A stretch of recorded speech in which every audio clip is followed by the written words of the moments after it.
विकास विकास की चर्चा करते हैं।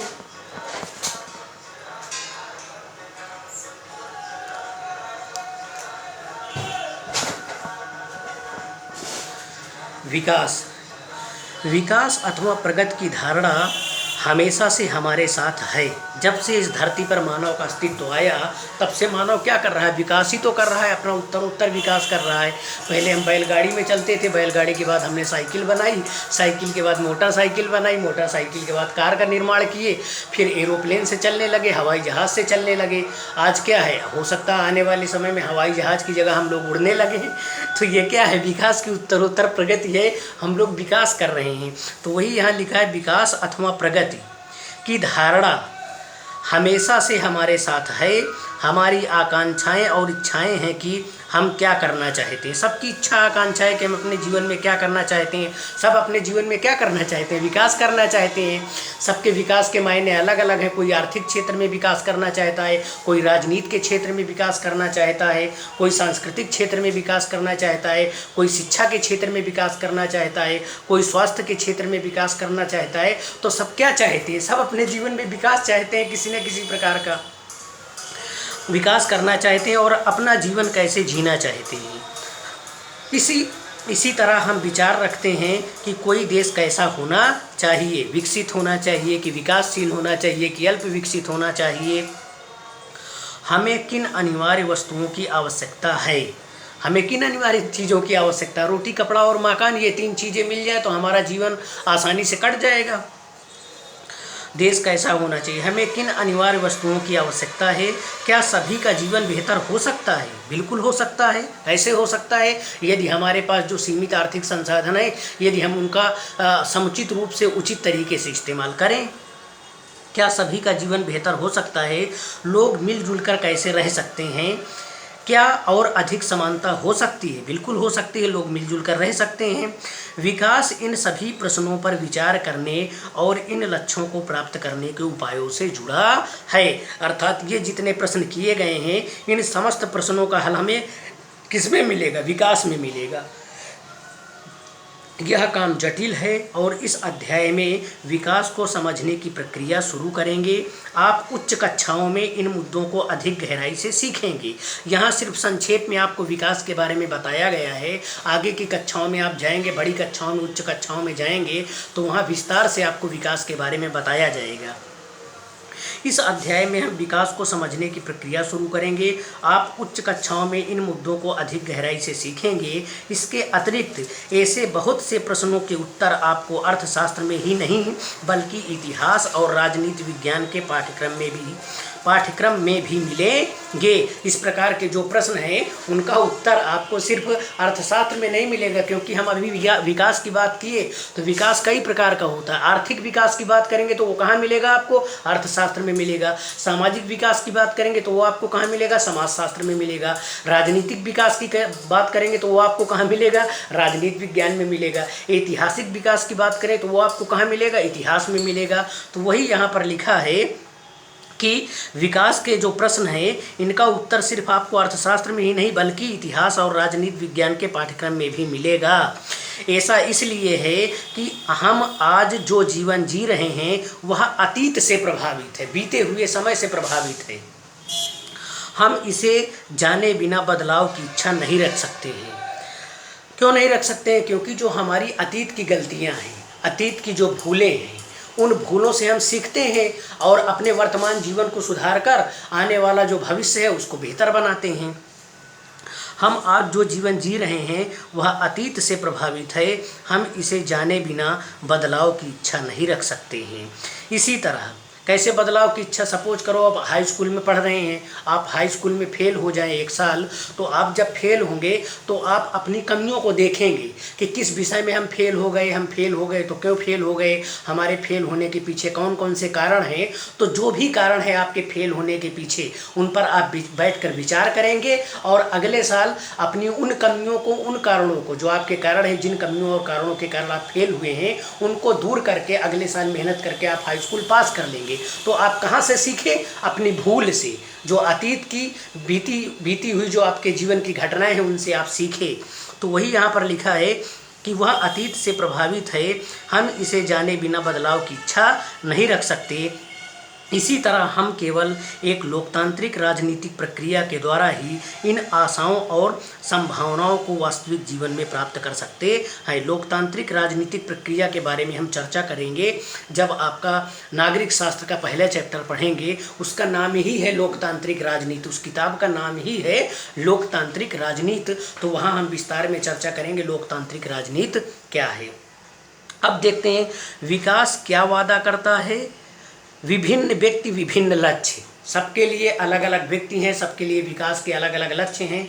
कोई सामाजिक क्षेत्र में विकास करना चाहता है, कोई आर्थिक क्षेत्र में विकास करना चाहता है, कोई राजनीतिक क्षेत्र में विकास करना चाहता है। तो हर व्यक्ति के लिए क्या है, हर व्यक्ति के लिए जो विकास के लक्ष्य हैं वह अलग अलग हैं। विभिन्न व्यक्तियों के लिए विभिन्न लक्ष्य हैं विकास के, उसके बारे में यहाँ चर्चा करेंगे। हम यह कल्पना करने का प्रयास करें कि तालिका 1.1 में दी गई सूची, ये आपकी 1.1 तालिका है, ये लिखा हुआ है तालिका 1.1। तालिका 1.1 में दी गई सूची के अनुसार लोगों के लिए विकास का क्या अर्थ हो सकता है, उनकी क्या आकांक्षाएं हैं। आप देखेंगे कि कुछ स्तंभ अधूरे भरे हुए हैं, ये आपके अधूरे भरे हुए हैं। इस तालिका को पूरा करने की कोशिश कीजिए, आपको कोशिश करना है, इसको भरना है। ये 3 उदाहरण दिए गए हैं, इन 3 उदाहरणों को देखकर ये जो खाली स्थान हैं इनको आपको भरना है। इस तालिका को पूरा करने की कोशिश कीजिए। आप चाहे तो किन्हीं और श्रेणी के व्यक्तियों को जोड़ सकते हैं। यहाँ पर ये खाली है, जैसे यहाँ दिया हुआ है शहरी बेरोजगार युवक, तो यहाँ पर कुछ और जोड़ सकते हैं आप। तो देखते हैं इस तालिका को, इस तालिका के बारे में क्या है। तालिका में आप देखिए लिखा है भूमिहीन ग्रामीण मजदूर, व्यक्ति की श्रेणी लिखी हुई है, विकास के लक्ष्य लिखे हुए हैं। तो व्यक्ति की श्रेणी में पहला कौन है, भूमिहीन ग्रामीण मजदूर, मतलब गांव का रहने वाला मजदूर जिसके पास भूमि नहीं है, वो भूमि से हीन है, उसके पास भूमि नहीं है खेती करने के लिए। तो उसके लिए विकास के लक्ष्य क्या होंगे।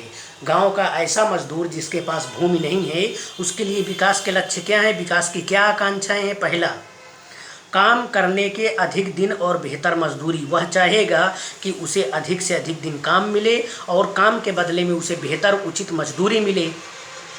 स्थानीय स्कूल उनके बच्चों को उत्तम शिक्षा प्रदान करने में सक्षम हो, जो उनके आसपास स्कूल हैं उन स्कूलों में उनके बच्चों को बेहतर शिक्षा मिले। ये कल्पना करता है एक भूमिहीन ग्रामीण मजदूर। और क्या विकास के लिए वो क्या आकांक्षा रखता है, क्या कल्पना करता है, कोई सामाजिक भेदभाव नहीं हो, उसके साथ समाज में किसी भी प्रकार का कोई भेदभाव ना हो कि वो गरीब है, उसके पास भूमि नहीं है, तो उसके साथ भेदभाव किया जाए सामाजिक आधार पर, लिंग के आधार पर, जाति के आधार पर, धर्म के आधार पर, इस आधार पर कोई उसके साथ भेदभाव ना किया जाए, ऐसी वह आकांक्षा रखता है।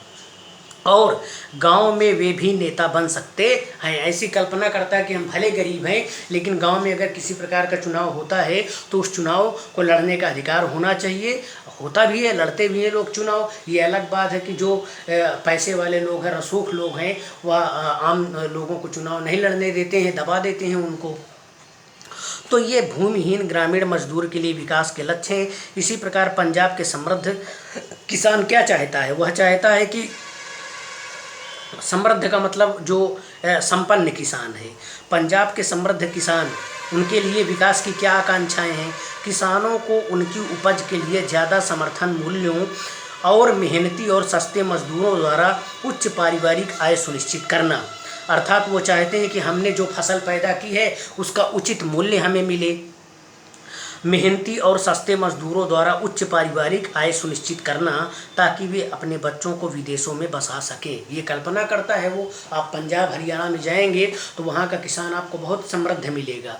तो उनके लिए विकास की जो है आकांक्षाएं अलग हैं। हमारे यहाँ जो किसान है वो चाहता है कि सरकारी स्कूल में किसी कम फीस वाले स्कूल में हमारा बच्चा पढ़े और बेहतर शिक्षा उसको मिले, ये कल्पना करता है।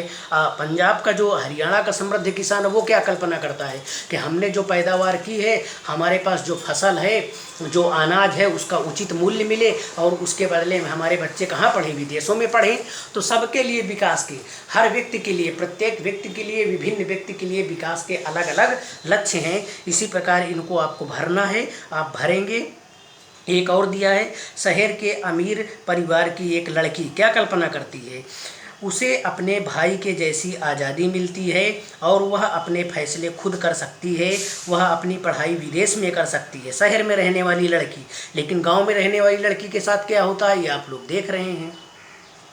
अब देखते हैं आगे, तालिका 1.1 को भरने के बाद अब इसका निरीक्षण करते हैं। जब इसको भर लेंगे तो इसका निरीक्षण करना है, क्या इन सभी लोगों की विकास या प्रगति के बारे में एक जैसा विचार है। बिल्कुल नहीं है एक जैसा विचार, संभवतः नहीं।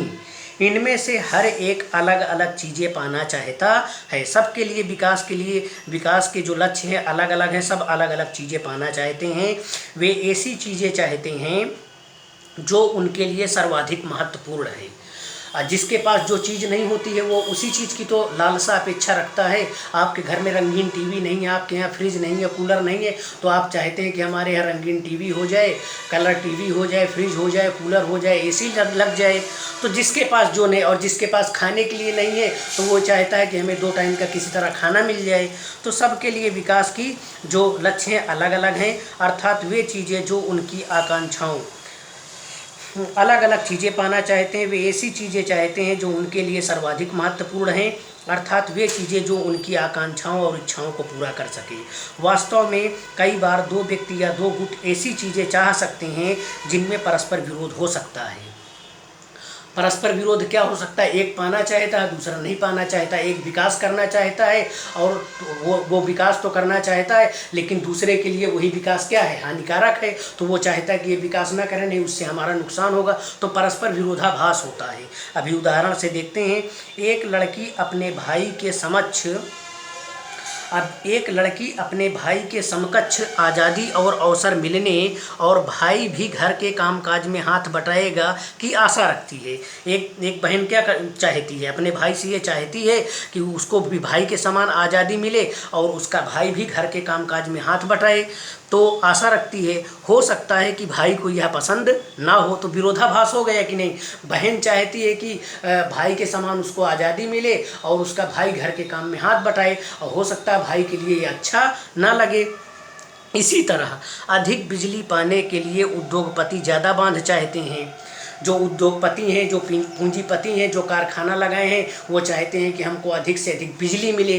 अब अधिक से अधिक बिजली के लिए वो क्या चाहेंगे कि अधिक से अधिक बांध बनाए जाएं और बांध बनाकर बिजली पैदा की जाए। लेकिन इससे ज़मीन जलमग्न हो सकती है, जल में डूब सकती है ज़मीन, और उन लोगों का जीवन अस्त व्यस्त हो सकता है जो बेघर हो जाएं। जैसे कि आदिवासी, जब बांध बनाए जाते हैं, कभी कभी आप देखते हैं बांध जब टूट जाते हैं तो आसपास के क्षेत्रों में पानी भर जाता है और वहाँ जो आदिवासी लोग होते हैं उनके घर डूब जाते हैं, तो उनके जीवन में एक तरह से तबाही आ जाती है। तो पूंजीपति चाहता है कि अधिक से अधिक बांध बनाए जाएँ ताकि बिजली पैदा हो और हमारे कारखानों को अधिक से अधिक बिजली मिल सके। वहीं आदिवासी चाहते हैं कि छोटे छोटे बांध बनाए जाएँ, बड़े बड़े बांध ना बनाए जाएँ, नहीं उनका जो जीवन है, उनके जीवन के अस्तित्व पर संकट आ जाएगा। तो विरोधाभास है दोनों में। आप देखेंगे पूंजीपति और आदिवासी में, तो वे इसका विरोध कर सकते हैं और हो सकता है कि वे अपने खेतों की सिंचाई के लिए केवल छोटे चैक बांध या तालाब पसंद करें। वो चाहेंगे कि छोटे छोटे बांध बनाए जाएं जिससे वो समय समय पर अपने खेतों की सिंचाई कर सके। कौन चाहेगा? आदिवासी। अब पूंजीपति चाहेगा कि नहीं, बड़े बड़े बांध बनाए जाएं जिससे उन्हें उनके कारखानों को अधिक से अधिक बिजली मिल सके। तो दोनों के देखेंगे विकास दोनों चाहते हैं। आदिवासी भी अपना विकास करना चाहता है और पूंजीपति भी अपना विकास करना चाहता है, लेकिन दोनों के विकास में विरोधाभास है। दोनों एक जो विकास चाहता है वो दूसरे के विकास में बाधक बन रहा है, और जो दूसरा सोचता है कि हमारे विकास में बाधक, वो दूसरे के लिए विकास का एक मार्ग है। इस तरह दो बातें साफ हैं।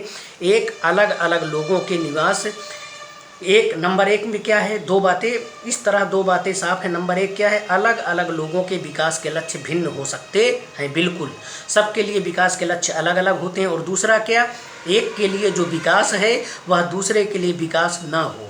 बिल्कुल सही है। एक के लिए जो विकास है वो दूसरे के लिए हो सकता है विकास ना हो। जैसे अभी दो उदाहरणों के माध्यम से हम देखें, एक भाई बहन के उदाहरण से और दूसरा उदाहरण आपका पूंजीपति और आदिवासी से। यहाँ तक कि वह दूसरे के लिए विनाशकारी भी हो सकता है। जैसे बड़े बड़े बांध किसके लिए विनाशकारी हो सकते हैं? आदिवासियों के लिए। तो आज हम चर्चा किए अर्थशास्त्र के पहले चैप्टर विकास के बारे में। अर्थशास्त्र के पहले चैप्टर विकास की चर्चा करने से पहले हमने अर्थशास्त्र के बारे में जाना। अर्थशास्त्र किसे कहते हैं, अर्थशास्त्र का अध्ययन हम क्यों करते हैं, अर्थशास्त्र का जन्मदाता कौन है, विकास किसे कहते हैं, विकास कितने प्रकार का होता है, आर्थिक विकास, सामाजिक विकास, राजनीतिक विकास, सांस्कृतिक विकास, शैक्षिक विकास, ये सब क्या है? विकास के प्रकार हैं। और आर्थिक विकास के बारे में हमने चर्चा की, विकास के बारे में चर्चा की। और विकास के बारे में हमने देखा कि प्रत्येक व्यक्ति के लिए विकास का लक्ष्य अलग अलग होता है। कल हम चर्चा करेंगे आय और अन्य लक्ष्य। शुक्रिया।